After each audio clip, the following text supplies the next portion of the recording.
Alright, students, as promised, this is our final lecture, Homer's Iliad 2019, lecture 24, book 24, but also as promised, we're going to return to book 22 very briefly to see the final moments of Homer's life, or excuse me, Hector's life, in order to frame this lecture appropriately. Let's look at book 22, line 337 now. This is Hector in his weakness. I entreat you, he has just been struck by Achilleus and is going to die. By your life, by your knees, by your parents, do not let the dogs feed on me by the ships of the Achaeans, but take yourself the bronze and the gold that are there in abundance, those gifts that my father and the lady my mother will give you, and give my body to be taken home again, so that the Trojans and the wives of the Trojans may give me in death my right of burning. But looking darkly at him, swift-footed Achilleus answered, no more entreating of me, you dog. By knees or parents, I wish only that my spirit and fury would drive me to hack your meat away and eat it raw.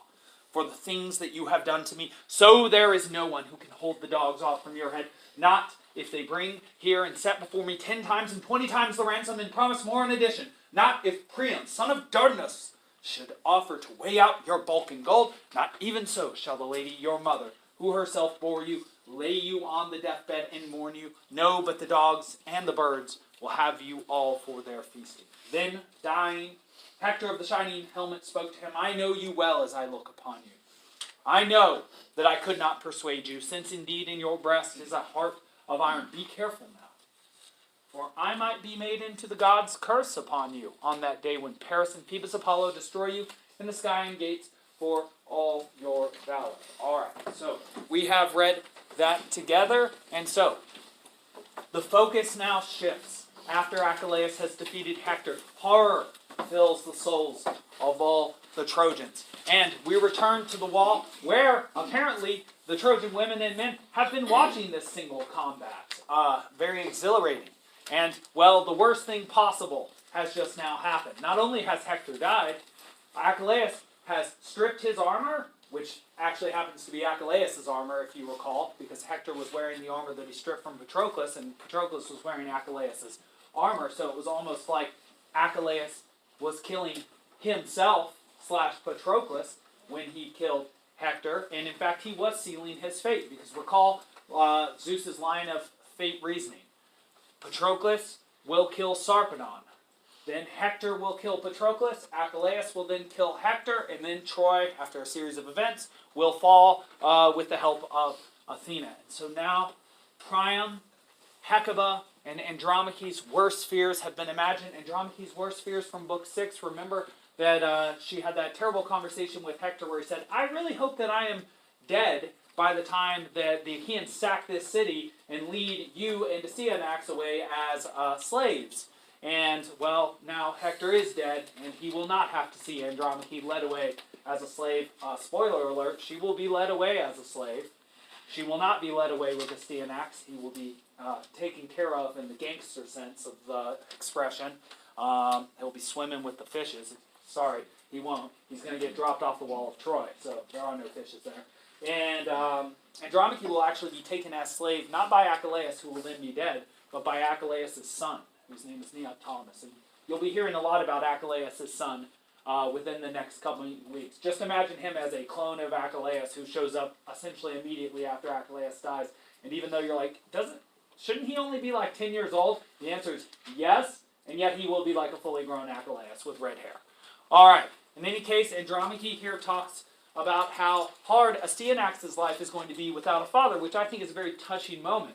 Life without a father, with only a mother, would seem to be difficult. And Andromache says, you know, sometimes there's situations where boys are playing with boys, and a boy needs to be defended by his father, and if he's not there, then the other boys can pick on him. And that's a very sad thing to think about, Astyanax growing up without his father, and yet it's even sadder to think about the fact that he is not going to have to worry about growing up without a father, because he is not going to have to worry about growing up, because he will not make it to his adult age, because his father will not be there, not only to defend him, but to defend his city. So the tragedy really does begin. I have 2 images here, very horrifying images, but very popular images of Achilleus, and if you want to look this up, it's very easy. Just look up Achilles or Achilleus dragging Hector. You'll find vase painting after piece of art. It's just horrifying looking. you have all these seeming Achaeans, probably Aias is the big one in the back here, following Achilleus with Xanthos and Balios here, and then kind of in the background there you see Hector getting dragged behind. You see a vase painting here, a black figure vase painting of Achilleus, dragging Hector with even a goddess trying to reason with him. He's not going to follow that reasoning. All right. In any case, let's now move on to book 24. The image at the top here is that of Priam kissing the hand of Achilleus. All right. For 12 days, Achilleus tries to abuse Hector's body. So 12 days, no fighting occurs. 12 days, Achilleus just does whatever he can to try and denigrate Hector, to try and denigrate Hector's body. You might say that really what he denigrates, however, is just himself and his own kleos and reputation. Because what are people saying while he does this? Is he earning any honor or glory for himself, or is he acting utterly inhuman? What is accomplished by beating a dead horse? What is accomplished by beating a dead man for 12 straight days? And what he does is he can't sleep at night. And we don't know why he can't sleep, but probably it has something to do with his actions and how abnormal they are, and also his sadness over Patroclus' death, and also possibly the fact that he has not resolved the fact that he was in some way responsible for Patroclus' death. And so, over and over again, he continues to do what we would describe as the wrong thing. Rather than moving on, or trying to make amends for his action, or trying to continue to defeat the Trojans, which, is a pretty important thing, the whole reason that he's there, he will get up in the middle of the night. Listen to how crazy this is. Take Hector's body, reattach it to the chariot, and then lash his horses and run around the campfire where he sacrificed the 12 Trojan youths that he caught in the river Xanthos. So he will literally ride in his chariot in the middle of the night around a fire with Hector's body being dragged behind him. And everybody, you can imagine, has the look that I'm seeing being given to me right now of utter horror. What is going on here? This is very batty. I think that you could make a pretty funny satire of something like this. In any case, everybody gets tired of this, including even the gods. The gods debate what to do. In fact, they keep telling Argefontes, remember that's one of the names for Hermes, to go steal this body back, because nobody wants to see Hector being despoiled like this, and everybody's ready for something new to happen. It's been 12 days. It's almost 2 weeks. A fortnight. In any case, Zeus decides to convince Achilleus to give the body back. How he does it is this. He is the king of the gods. He doesn't really need to do much to convince people, and so he summons Thetis. Very smart decision on his part. That is the mother of Achilleus. If he is going to listen to anybody, it will be to his mother under the command of a god Zeus. And what Zeus commands Thetis to do is to go back to Achilleus and to convey to him that he is to allow a ransom for Hector's body. This needs to end. And the war needs to continue. And everybody's lives need to move on. Thetis will then convey to Achilleus the displeasure of the gods and the fact that he is to ransom the body of Hector. Thetis goes down to Achilleus. Achilleus sees his mother. He agrees to what she says because the Olympian orders it. It's just a one-sentence reply. Interesting. Very interesting. In any case, Zeus then sends Iris to tell Priam that he must go to Achilleus in person to ask for his son's body. This is a very incredible thing to ask. Priam and Achilleus, though, for 10 years have been fighting against each other. Achilleus trying to destroy the sons of Priam quite effectively at this point, including his top son, Hector, and Priam, of course, trying to rid his land of all the scourge of the Achaeans, including Achilleus. As long as they've been fighting against each other, they have never stood in the same room. They have never been in the presence of each other. They've never seen each other as humans. And so, what Priam is going to be asked to do is to go out in the middle of the night, essentially alone. He'll have one person with him, driving the wagon he's on, which will have all sorts of gifts, and to go negotiate with Achilleus directly the release of his son, which is utterly insane because he is the king. He is like the king on the chessboard. If he is killed, the war is over. And if he goes to the Achaean camp, Who might see him? Any of the several hundred centuries? Well, who might see him? Any of the people within the camp? Can he defend himself? No, he's like Nestor. He's old. Any Achaean that sees him will see a giant target on him and will kill him. And yet this is what he has to do if he wants to make things right by getting his son back and then burying him. Apparently, he cares more about doing this than anything else in the world. The war effort, his own life, and well, that makes sense because actually when we come to meet him, when Iris comes to him, we see that he's actually been on the ground, ripping his hair out, and has actually been wiping animal feces on his face. That's how little he cares about life right now, how little dignity he is conducting himself with. And in fact, actually, this is a sort of funny moment. He looks at his sons that are still alive, and he calls them poor abuses, wretches, not men at all, including Deiphobos, and of course, Paris is in that group. Paris is still alive, very much alive. What is the expression? It's usually not the good who die last.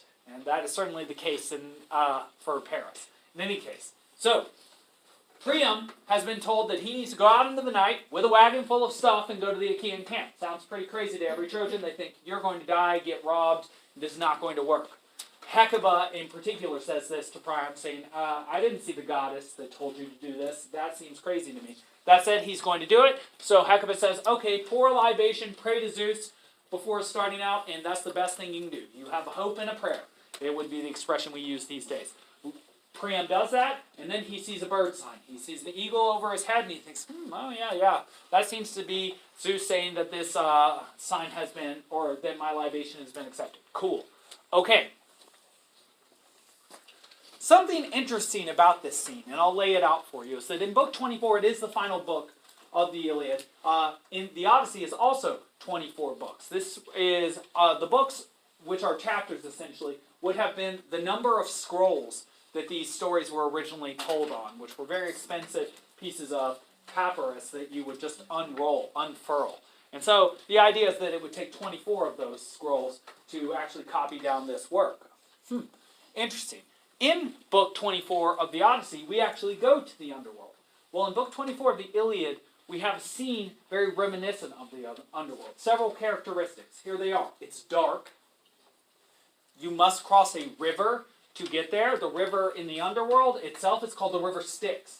It is, we will see the River Styx actually in the Iliad and in the Divine Comedy. And it is the River of the Dead that the ferryman of the dead, Charon, takes one across. So one has a divine guide take one across a river to a gated structure. The gate then is a difficult gate to open, not in the Inferno, but in the Purgatorio it will be. And then within that gate you will find the dead. Well, what is Priam doing tonight? He goes out at night with a wagon, has to cross a river with a god helping him. That god will be Hermes, the guide of messengers. He will then get to a gate that supposedly 10 men could not open, but Achilleus could himself. Hermes, being a god, will also open that gate fairly easily. And then Priam, going inside that gate, will find a man who represents death and is pitiless, Achilleus, and will find the dead man he is looking for, Hektor. And he will take that dead man back with him. And so many people do see those parallels between the afterlife and the underworld and this book there together. It's almost like it is its own epilogue. In any case, yes. And so I really should have given you this slide earlier, so I'll just reiterate it. Don't write the 3, just start with 2. So, Priam goes out at night, is guided by a so-called psychopomp. That means a guide of souls. The word psycho, just like the word psychology, comes from the Greek word psyche, which means soul or spirit. Pomp comes from the word pempane, which means to send. So sender or guide of souls. Hermes is this psychopomp who will guide Priam across the river, across the plain, through the gate, and to Achilleus tonight in the guise of one of Achilleus' myrmidons, by the way. He will open this immovable gate at the Achaean wall. 10 people are usually necessary to move it, or one Achilleus. And then, of course, as I said, Priam will have to plead with Achilleus and to ransom his dead son. And he will do so effectively. And actually, we will see a very special moment today. As I told you, Achilleus has been acting inhumanly. He doesn't eat. He can't sleep. He doesn't seem to be empathy or empathetic or have compassion. He doesn't feel normal human emotion for people. He's doing terrible things like dragging a noble champion behind his chariot and then dragging him in circles in the middle of the night around a place where he actually committed a human sacrifice. And he did actually kill those 12 Trojan men, which is not something that was done at that time. And so he is acting quite, we would say, out of line, out of character, inhumanly. All right. Priam is guided across the plain, guided across the water by Hermes, who is in disguise. He does not know that Hermes is helping him. Hermes then opens the gate to the Achaean camp, and Priam enters. Priam enters the camp, is led to the shelter of Achilleus, which, as you recall, is on the diametric other end of the camp. So Priam has to walk through the entirety of the Achaean camp. Remember that the gate is close to where Aias' ship is, and Aias' ship is on one end, Achilleus is on the whole other. Remember that Odysseus is in the middle. Priam enters into Achilleus' tent. And the first thing that he does is he gets on his knees, takes the hand of Achilleus, kisses the hand, or the hands of Achilleus, and says to him, I have done to you what no other man has ever done. I have killed, or I have kissed the hands of my son's killer. Perhaps that's a Freudian slip. Perhaps he would like to kill the man who killed his son. But probably not. Probably he wishes that his son simply were still alive, and killing Achilleus will not accomplish bringing him back to life. That said, both of their deaths are soon to come, though not during the Iliad. But definitely during the end, during the beginning of the end and the end of the Trojan War. I'll talk about that with you next week. Don't worry. Okay. Priam enters and supplicates Achilleus. In so doing, something that I should mention here is that when Achilleus first sees Priam, he's taken by awe. He's like, whoa, this is a pretty regal-looking guy.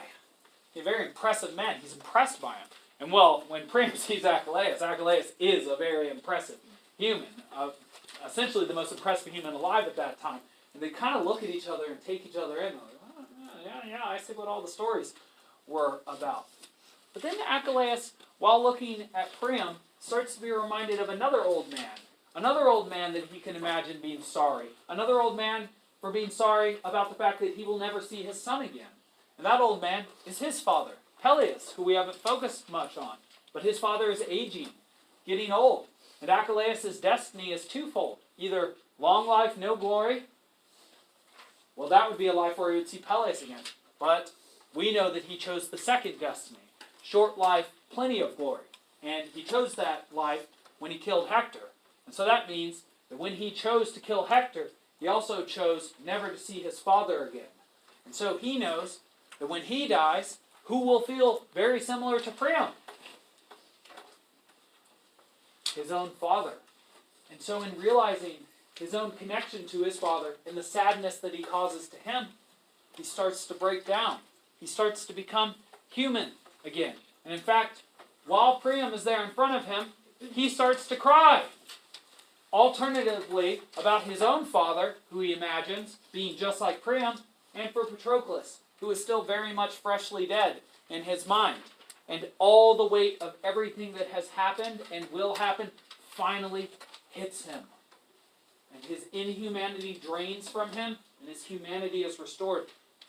It's like what makes a person a human isn't simply that they eat and sleep, but that they recognize their own suffering and the suffering of others, and that the thing that connects us at the deepest possible level is that we all lose the things we love in this world. Every single one of us. And that's what both of them realize and share in that exact same moment. Priam cries too. What does he have to cry about? Well, he had 50 sons at the beginning of the Trojan War. He has far fewer now, and the ones he does have are ones like Deiphobos, who disappeared on Hektor, and Paris, who, well, we've heard what everybody thinks of Paris. Evil, cajoling, beautiful. And so they both cry together. Enemies. One murderer of the other's children.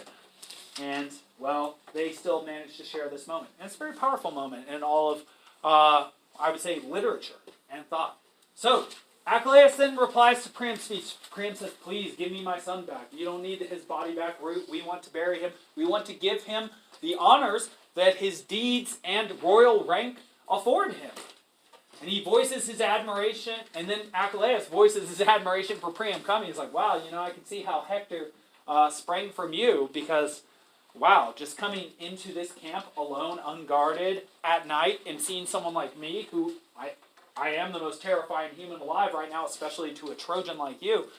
And, well, he then describes, he says, well, the thing about human lives is that we don't control how much happiness we have. Zeus has 2 urns, and an urn is something that you keep the ashes of a dead person in. Interesting note is that Patroclus and Achilleus, Patroclus in book 23, we didn't read that together. There were funeral games for Patroclus, like Olympic games, chariot racing, wrestling, spear fighting.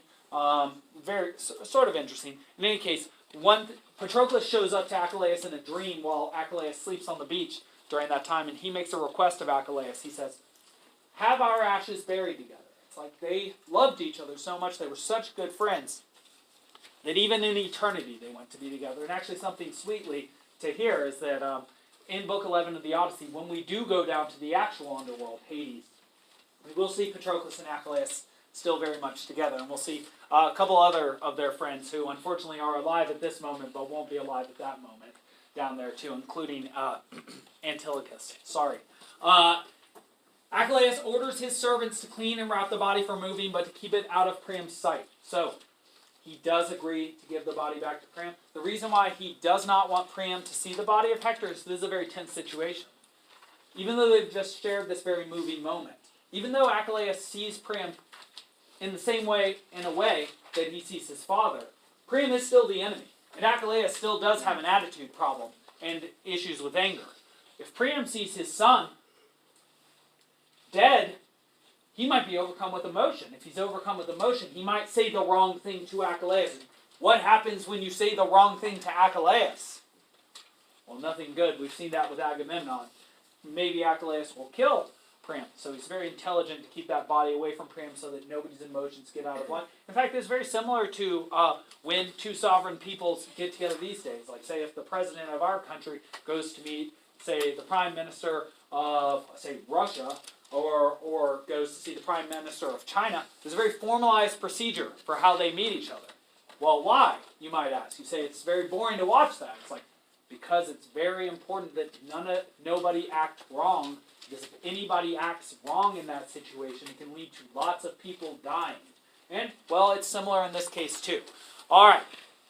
Achilleus then apologizes to Patroclus for breaking his promise, because he had promised that Patroclus would be buried and that Hector would be eaten by dogs and by birds. But I think that in this case, this is probably a promise worth breaking. Actually, when we get to the Paradiso next year and we learn about the sphere of Mercury, the second sphere, you will learn that there is only really one condition under which you are allowed to break promises, and that is if the thing you promise is worse, or excuse me, if the result of your promise is worse than breaking your promise itself. And an example will actually be given from Idomeneus, who makes a promise at the end of the Trojan War that whatever the first thing he sees when he gets back to Crete, he will sacrifice. And the first thing he sees is his son. So he sacrifices his son.